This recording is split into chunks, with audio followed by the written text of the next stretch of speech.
Hat trick hits తో క్రేజీగా దూసుకుపోతున్న నందమూరి నరసింహ బాలకృష్ణ ఎన్నికలు పూర్తయ్యాయి. కూటమి అధికారంలోకి రాగానే మళ్లీ సినిమా షూటింగ్ తో బిజీ అయ్యారు.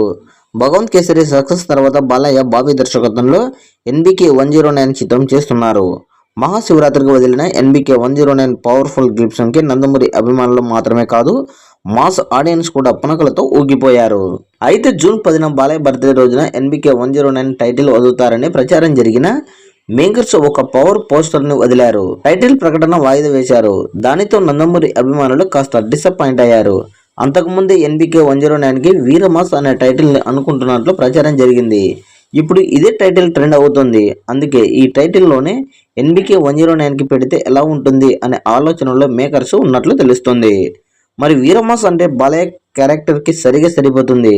బాలయ్య క్యారెక్టర్ సూపర్ పవర్ఫుల్ గా కనిపిస్తుంది. ఈ టైటిల్ పర్ఫెక్ట్ అనే అభిప్రాయాలు అభిమానుల నుంచి వ్యక్తమవుతున్నాయి. ఈ చిత్రంలో బాలీవుడ్ నటుడు బాబీ డియోల్ విలన్ గా నటిస్తుండగా, ఉర్వశి రౌతుల్లా ఒక కీలక పాత్రలో కనిపించబోతున్నారు. అలాగే ఈ సినిమాకు వీరమాస్ అనే టైటిల్ తో పాటు అసురుడు, డిమోన్ అనే టైటిల్స్ కూడా పరిచయాలలో ఉన్నట్లు తెలుస్తుంది.